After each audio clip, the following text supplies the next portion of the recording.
स्वामी समर्थ सर्वांना. तर आजची स्वामी समर्थ कथा तुमच्या आयुष्यातील संकटाचं रूपांतर कसं घडवू शकतं हे सांगणारे आहे. एक क्षणही चुकू नका. ही कथा ऐकल्यावर एक गोष्ट नक्की कळेल, स्वामींचं नाव घेतलं तरी संकट नाहीशी होतात. आजच्या कथेत आपण पाहणार आहोत स्वामींच्या एका भक्तानं अढळ विश्वासानं कसं चमत्कार घडवून आले. अक्कलकोटमधील नामदेव नावाचा एक साधा शेतकरी होता. अक्कलकोटमध्ये एक साधा शेतकरी राहायचा, नामदेव. स्वामींचा तो परमभक्त.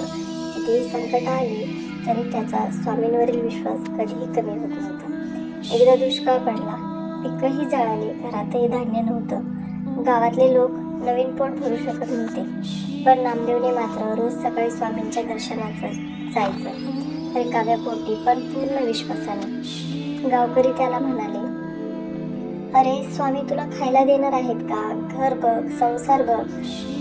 त्यांना नामदेव हसून म्हणाला, मी फक्त माझं कर्म करतो, बाकी स्वामींची कृपा मोठी आहेच. एक दिवस स्वामी समर्थांनी त्याला पाहिले. त्यांची नजर प्रेमाने चमकली.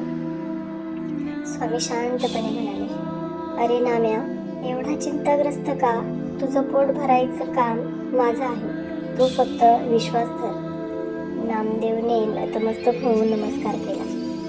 त्या रात्री अचानक गावात मुसळधार पाऊस पडू लागला. तुटलेली शेती पुन्हा जिवंत झाली. दुसऱ्या दिवशी बाहेरच्या रस्त्यावर एका व्यापाऱ्याची गाडी अडकली. तो गावात आला आणि धान्य स्वस्तात विकून गेला. गावभर धान्य पोचलं. नामदेवच्या घरीही लोक आश्चर्याने म्हणाले, हे कसं झालं?